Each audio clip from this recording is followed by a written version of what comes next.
السلام علیکم ورحمۃ اللہ۔ میرے پیارے بھائیوں اور میری معززات ماؤں بہنوں اور بیٹیوں، بلوغ المرام کتاب الاطعمتی کھانے سے متعلق احکام و مسائل، یعنی کیا کھانا ہے اور کیا نہیں کھانا، سبق نمبر 279۔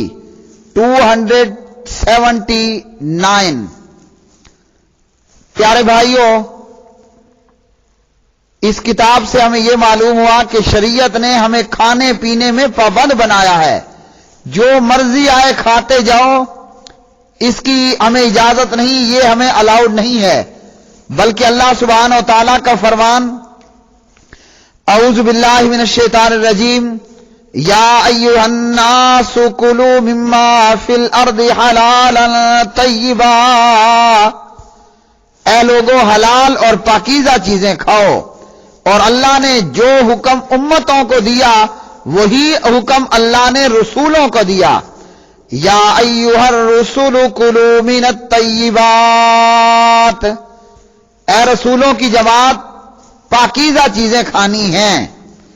تو یہ کتاب الاطعمہ کا سبق نمبر 2 ہے اور بلوغ المرام کا سبق نمبر ہے 279، سبق نمبر 279۔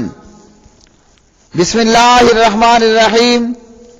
عن عبد اللہ بن عباس رضی اللہ تعالی عنہما قال نہا رسول اللہ صلی اللہ علیہ وسلم عن قتل 4 من الدواب، النملة والنحلة والہدہد والسرد، رواہ احمد وابو داود وصححہ ابن حبان۔ عبداللہ ابن عباس رضی اللہ عنہما راوی، نبی علیہ الصلوۃ والسلام نے جانوروں میں سے 4 قسم کے جانوروں کو مارنے سے منع فرمایا۔ نمبر 1 چیونٹی، نمبر 2 شہد کی مکھی، نمبر 3 ہدہد اور نمبر 4 لٹورا۔ تو اس حدیث سے یہ معلوم ہوا کہ ایسے جانوروں کو نہیں مارنا۔ دواب دابتن کی جمع ہے، ہر اس جانور کو کہتے ہیں جو زمین پر رینگتا ہے۔ تو پیارے نبی علیہ الصلوۃ والسلام نے ان 4 قسم کے چیزوں کو مارنے سے منع کیا، چیونٹی یعنی پپیلی، شہد کی مکھی، ہدہد اور لٹورا۔ یہ سرد لٹورا یہ ایک پرندہ ہے جس کا سر چونچ اور پر بڑے بڑے ہوتے ہیں، اس کا پیٹ سفید اور پشت سبز رنگ کی ہوتی ہے، چھوٹے چھوٹے پرندوں کا شکار کرتا ہے۔ تو آپ صلی اللہ علیہ وسلم نے ان کو مارنے سے منع کیا، لہذا یہ چیزیں کھائی بھی نہیں جائیں گی۔ اگلی حدیث، عن ابن ابی عمار قال قلت لجابر رضی اللہ تعالی عنہ الذبح صید ہی؟ قال نعم۔ قلت قاله رسول اللہ صلی اللہ علیہ وسلم؟ قال نعم۔ رواہ احمد والاربعۃ وصححہ البخاری وابن حبان۔ ابن ابی عمار رحمہ اللہ سے روایت ہے کہ میں نے جابر رضی اللہ عنہ سے پوچھا، کیا لگڑ بھگا بھی شکار ہے؟ لگڑ بھگا بھی شکار ہے؟ تو انہوں نے کہا کہ ہاں۔ ابن ابی عمار پوچھتے ہیں کہ کیا یہ بات نبی علیہ السلام نے فرمائی؟ جابر نے کہا ہاں۔ تو اس حدیث سے معلوم ہوا کہ لگڑ بھگا یہ ایک جانور ہے جسے لگڑ بھگڑ بھی کہتے ہیں، لگڑ بگڑ بھی کہتے ہیں، اور بعض نے اس کا ترجمہ بجو کیا ہے جو کہ درست نہیں ہے۔ اس حدیث کی بنا پر امام شافعی، امام احمد اور امام اسحاق رحمہم اللہ تعالی کے نزدیک لگڑ بگا حلال ہے. اور نیل الاوتار میں ہے کہ امام شافعی علیہ رحمہ نے فرمایا کہ لوگ اسے بغیر کسی ناگواری کے خرید و فروخت کرتے اور کھایا کرتے تھے، جبکہ امام مالک اور امام ابو حنیفہ رحمہم اللہ تعالی اسے حرام کہتے ہیں کہ یہ درندہ ہے. تو ان کے قول کا جواب یہ دیا گیا کہ لگڑ بگڑ کی کچلیاں نہیں ہوتی اور کسی درندے کے حرام ہونے کے لیے اس کا کچلیوں والا ہونا جو ہے وہ ضروری ہے. تو معلوم ہوا اس حدیث سے کہ لگڑ بگا یہ حلال ہے. لگڑ بگڑ یہ حلال ہے. اگلی حدیث عن عبداللہ ابن عمر رضی اللہ تعالی عنہما انہ سئل عن القنفذ فقال قل لا اجد فيما اوحي الي محرما الآية. فقال شيخ عنده سمعت ابا هريرة رضي الله تعالى عنه يقول ذكر عند النبي صلى الله عليه وسلم فقال انها خبيثة من الخبائث. فقال ابن عمر ان كان رسول الله صلى الله عليه وسلم قال هذا فهو كما قال. اخرجه احمد وابو داود واسناده ضعيف. عبداللہ ابن عمر رضی اللہ عنہ راوی، ان سے خار پشت کے متعلق، سہ کے متعلق پوچھا گیا تو ابن عمر نے جواب دیا کہ میں اللہ کا یہ فرمان قل لا اجد فیما اوحی، اے رسول کہہ دے کہ میں اس میں کوئی حرام چیز نہیں پاتا جو میری طرف وحی کی گئی. تو ان کے پاس موجود ایک بزرگ تھے، انہوں نے کہا کہ میں نے ابو ہریرہ سے سنا، وہ فرما رہے تھے کہ سہ کا ذکر نبی صلی اللہ علیہ وسلم کے پاس کیا گیا تو پیارے نبی علیہ السلام نے فرمایا یہ یعنی سے خار پشت خبیثوں میں سے خبیث جانور ہے. اسے امام احمد اور ابو داود نے روایت کیا اور یہ روایت سندن ضعیف ہے. تو یہ حدیث سے کی حرمت پر پیش کی جاتی ہے اور امام ابو حنیفہ اور امام احمد رحمہم اللہ تعالی کی یہی رائے ہے کہ سے حرام ہے، مگر چونکہ یہ روایت سندن ضعیف ہے لہذا اس سے حرمت سے کا حرام ہونا ثابت نہیں ہوتا. کیوں کہ سے کی حرمت حرام ہونے کے متعلق یہ روایت سندن ضعیف ہے. تو کسی ضعیف روایت سے اگر کسی چیز کی حرمت پتہ چلتی ہو تو وہ چیز حرام نہیں ہوگی. کیوں کہ کسی چیز کے حرام ہونے کے لیے ضروری ہے کہ صحیح سند کے ساتھ حدیث موجود ہو. میرے پیارے بھائیوں اور بہنوں، ایک بڑی پیاری بات اس ضعیف حدیث سے بھی یہ معلوم ہوئی کہ ابن عمر سے جب پوچھا گیا سے کے متعلق تو اللہ کا فرمان ابن عمر نے سنایا کہ میں اس میں کوئی حرام چیز نہیں پاتا. اور جب بزرگ نے کہا کہ ابو ہریرہ نے حدیث بیان کی تو ابن عمر نے کہا اگر نبی علیہ السلام نے یہ بات فرمائی ہے، نبی علیہ الصلوۃ والسلام نے یہ بات بیان فرمائی ہے تو پھر اسی طرح ہے.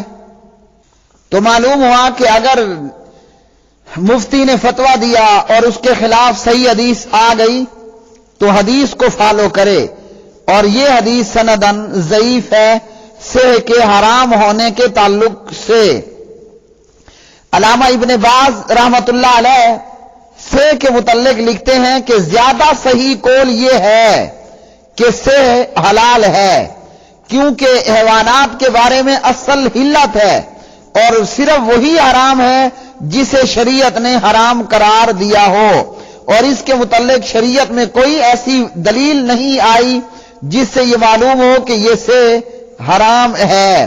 اور مزید فرماتے ہیں کہ یہ خرگوش اور ہرن کی طرح نباتات کھاتا ہے اور کچلی سے شکار کرنے والے درندوں میں سے نہیں، لہذا اس کے حرام ہونے کی کوئی وجہ نظر نہیں آتی۔ اور یہ سے وہ جانور ہے جو عام طور پر زمین میں کھڈے نکال کر رہتا ہے، ویرانوں میں یا قبرستانوں میں رہتا ہے، اور اس کے جسم پر لمبے لمبے کانٹے ہوتے ہیں اور خطرے کے وقت میں اپنے کانٹے بچھا لیتا ہے، اور سبزیوں کے کھیتوں میں آ کر سبزیوں کو، ٹماٹروں کو اور اسی طرح جو ہے وہ دیگر سبزیوں کو آ کر نقصان پہنچاتا ہے اور سبزیاں کھاتا ہے، اور پھل فروٹ اور ایسی چیزوں کو کھاتا بھی ہے اور ساتھ میں نقصان بھی پہنچا دیتا ہے۔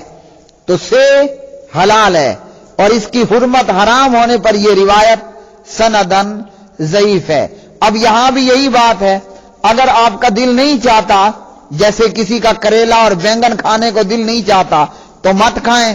آپ کی طبیعت کے نہ چاہنے سے حرام نہیں ہوتا، یا کوئی بھی چیز حرام ہونے کو نہیں ہوتی جب تک کہ صحیح حدیث اس پر دلالت نہ کر دے۔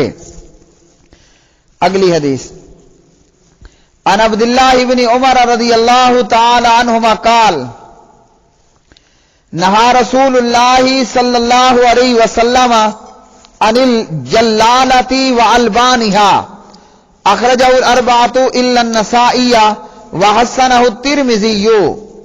عبداللہ بن عمر رضی اللہ تعالی عنہما راوی، نبی علیہ الصلوۃ والسلام نے گندگی خور جانور اور اس کا دودھ پینے سے منع کیا ہے، اور یہ روایت سندن حسن ہے۔ اور اسی کے تعلق سے زبیر علی زئی رحمہ اللہ نے کہا کہ روایت ضعیف ہے۔ دیگر دلائل کی روح سے یہ روایت قابل حجت ہے۔ گندگی خور جانور، چاہے وہ اونٹ ہو، گائے ہو، بکری ہو، وغیرہ ہو، مرغی ہو، جو جانور گندی چیزیں کھاتے ہیں تو ان جانوروں کے گوشت اور دودھ کو پینے سے منع فرمایا، گوشت کھانے، دودھ پینے سے منع فرمایا ہے۔ اور اس کے تعلق سے فقہا نے یہ کہا ہے کہ گندگی خور گائے ہو تو اس کو 40 روز تک صاف ستھرا چارہ کھلایا جائے، پھر اس کو ذبح کیا جائے۔ اور اسی طرح جو ہے وہ کہا گیا کہ اگر گندگی خور بکری ہے تو پھر اس کو اس بکری کے لیے 7 دن اور مرغی کے لیے 3 دن کی مدت ہے۔ مرغی کے لیے 3 دن، بکری کے لیے 7 دن اور گائے وغیرہ کے لیے 40 دن ہیں۔ تو اتنے دن ان کو صاف خوراک کھلائی جائے، باندھ دیا جائے، پکڑ لیا جائے، قید کر لیا جائے، اس کے بعد ان کو کھانا چاہیے۔ جیسا کہ عام طور پر دیہاتوں کے اندر گھریلو مرغیاں لیٹرین میں جا کر پخانا کھاتی نظر آتی ہیں، تو فوراً ذبح کر کے نہیں کھانا چاہیے، انہیں مرغیوں کو 3 دن بند کر دینا چاہیے، صاف دانہ ڈالنا چاہیے، 3 دن بعد پھر ذبح کر کے کھا لینا چاہیے۔ اگلی حدیث، عن ابی قتادہ رضی اللہ تعالی عنہ فی قصۃ الحمار الوحشی فاکل منہ النبی صلی اللہ علیہ وسلم، متفق علیہ۔ ابو قتادہ رضی اللہ تعالی عنہ سے جنگلی گدھے زیبرے کے قصے کے سلسلے میں روایت کہ نبی علیہ السلام نے زیبرے کا گوشت کھایا۔ پیارے بھائیو، جسے ہم اردو میں زیبرا کہتے ہیں، عربی میں اس کو حمار الوحشی کہتے ہیں، اور حمار عام گدھے کو کہا جاتا ہے، جسے ہم گدھا، کھوتا، گدھو سب کہتے ہیں۔ اور جب وحشی تو وحشی سے مراد وہ حمار جو جنگلی ہے، حمار الوحشی، وحشی یعنی جنگلی گدھا، اس کا نام ہے اردو میں زیبرا، جو ڈبی دار ہوتا ہے، سفید کالی ڈبیاں بنی ہوتی ہیں۔ تو پتہ چلا کہ جنگلی گدھا حلال ہے۔ اور اس سے پہلے والے سبق میں ہم نے پڑھ لیا کہ خیبر کے دن گھریلو گدا منع کر دیا، گھریلو گدا حرام اور جنگلی گدا حلال ہے۔ اگلی حدیث ان اسماء بنت ابی بکر رضی اللہ تعالی عنہما قالت نہرنا علی عہد رسول اللہ صلی اللہ علیہ وسلم فرسا فاکلناہ، متفق علیہ۔ اسماء بنت ابی بکر رضی اللہ عنہما راویہ، ہم نے نبی صلی اللہ علیہ وسلم کے عہد میں گھوڑا ذبح کیا اور اسے کھایا۔ تو اس حدیث سے گھوڑے کے حلال ہونے کے متعلق پتہ چلا، اس حدیث سے گھوڑے کے حلال ہونے کے متعلق پتہ چلا کہ گھوڑا حلال ہے۔ اہل حدیث پر اعتراض غلط ہے کہ اہل حدیث کو بدنام کرنے کی کوشش کی جاتی ہے، اور یاد رکھیے اہل حدیث دشمنی میں یہ مقلدین حدیث دشمنی کا بھی ارتکاب کرتے ہیں، تو گھوڑا حلال ہے۔ اگلی حدیث عن ابن عباس رضی اللہ تعالی عنہما قال اکل الذب علی مائدۃ رسول اللہ صلی اللہ علیہ وسلم، متفق علیہ۔ عبداللہ ابن عباس رضی اللہ تعالی عنہما راوی، نبی صلی اللہ علیہ وسلم کے دسترخوان پر زب، زواد با زب کھایا گیا۔ زب کیا ہے؟ سانڈا، زمین پر رینگنے والا چھوٹا سا جانور ہے جو گرگٹ کے مشابہ ہوتا ہے۔ ہندی زبان میں اسے سانڈا کہتے ہیں، اور کہا جاتا ہے کہ یہ جانور پانی نہیں پیتا بلکہ شبنم اور ہوا کی خنکی پر اکتفا کرتا ہے، اور 40 دن بعد ایک قطرہ پیشاب کرتا ہے، اور سردیوں کے موسم میں اپنے سوراخ سے باہر نہیں جاتا، اور کہا جاتا ہے کہ اس کا گوشت قوت جماع میں انتہائی طاقتور ہوتا ہے۔ سانڈا کھانے والے مردوں کی قوت مردانہ زیادہ ہو جاتی ہے، اور جب سانڈے کے گوشت کے ٹکڑے بھونے جائیں تو اس سے تیل نکلتا ہے جو عضو مخصوص کی کمزوری اور بیماریوں کے سلسلے میں ایک بہترین طلاح ثابت ہوتی ہے، جس سے مردانہ عضو میں کمزوری اور دیگر خرابیاں دور ہوتی ہیں۔ اہل عرب بالعموم اور اہل نجد بالخصوص بہت زیادہ اس کا گوشت استعمال کرتے تھے۔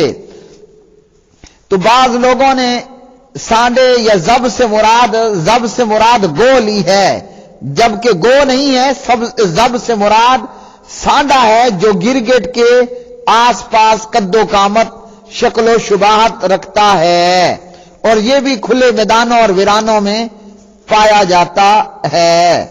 تو اس حدیث سے یہ معلوم ہوا کہ یہ بخاری مسلم کی حدیث ہے کہ سانڈا حلال ہے اور کافی گرم اور تر ہے، یعنی مزاج میں تر مزاج ہے اور گرم بھی ہے، اور خوب طاقتور اور توانا گوشت ہوتا ہے۔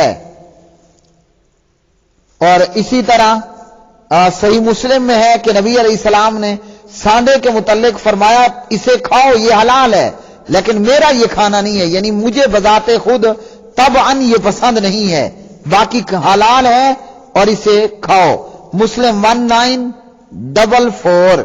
اگلی حدیث عن عبد الرحمن بن عثمان القرشی رضی اللہ تعالی عنہ ان طبیبا سأل رسول اللہ صلی اللہ علیہ وسلم عن الضفدع يجعلها في دواء فنهى عن قتلها، اخرجه احمد وصححه الحاکم۔ حضرت عبد الرحمن بن عثمان قرشی رضی اللہ عنہ راوی ہیں، ایک طبیب نے، ایک حکیم نے نبی صلی اللہ علیہ وسلم سے مینڈک کے متعلق پوچھا، مینڈک کو بطور دوا استعمال کرنے کے متعلق پوچھا، تو پیارے نبی صلی اللہ علیہ وسلم نے مینڈک کو قتل کرنے سے منع فرما دیا۔ مینڈک یعنی سرائکی میں ڈیڈ، تو پیارے نبی صلی اللہ علیہ وسلم نے مینڈک کو قتل کرنے سے منع کر دیا۔ اس حدیث کی روح سے مینڈک دوا میں استعمال کرنے کی غرض سے مارنا ممنوع ہے۔ ثابت ہوا کہ مینڈک حرام ہے، مینڈک حرام ہے۔ محترم بھائیو، یہ آج کا سبق نمبر 279 یعنی 279 تھا۔ آج کے سبق میں چیونٹی، شہد کی مکھی، ہدہد اور لٹورا کو مارنے کے متعلق پتہ چلا کہ منع ہے ان چیزوں کو نہیں مارنا، اور اسی طرح آج کے سبق سے پتہ چلا کہ لگڑ بگا یہ حلال ہے۔ آج کے سبق سے معلوم ہوا کہ سہ کے حرام ہونے پر جو حدیث ہے وہ ضعیف ہے، تو لہذا سہ بھی حلال ہے۔ پتہ چلا کہ گھوڑا بھی حلال ہے، پتہ چلا کہ سانڈا بھی حلال ہے، پتہ چلا کہ مینڈک حرام ہے۔ اللہ تعالی حدیث پڑھنے، سمجھنے، عمل کرنے اور محمد الرسول اللہ صلی اللہ علیہ وسلم کی حدیث کو آگے پہنچانے کی توفیق عطا فرمائے۔ اللہ تعالیٰ میرے جامعہ دعوت اسلامیہ مرکز طیبہ مرید کے جی ٹی روڈ ضلع شیخوپورہ کو دن دگنی رات چگنی ترقیاں عطا فرمائے۔ اللہ سبحانہ و تعالیٰ میرے اساتذہ حافظ عبدالسلام بن محمد اور مجھے بلوغ المرام پڑھانے والے عبدالرحمن ثانی صاحب حافظہ اللہ ابن عبد المنان نور پوری رحمہ اللہ، ان کو اللہ جزائے خیر عطا فرمائے، اور میرے دیگر اساتذہ کرام حضرت مولانا مفتی عبدالرحمن عابد صاحب حافظہ اللہ، حضرت مولانا مفتی مبشر ابو الحسن مبشر احمد ربانی حافظہ اللہ تعالی، اور اسی طرح میرے اساتذہ میں سے ابو سیف صاحب حافظہ اللہ اور استاد افضل صاحب حافظہ اللہ، عبدالرحمن ساجد صاحب حافظہ اللہ، ابو بکر عتیق صاحب حافظہ اللہ، اور اسی طرح جو بھی میرے اساتذہ تھے، اللہ تعالیٰ ان کو ڈھیروں ڈھیر جزائے خیر عطا فرمائے کہ جنہوں نے مجھے پیارے نبی علیہ السلام کی احادیث پڑھائیں، اور اللہ تعالیٰ ان کو دنیا آخرت کے اندر بے شمار خوبیوں سے، ترقیوں سے نوازے۔ وآخر دعوانا ان الحمد للہ رب العالمین۔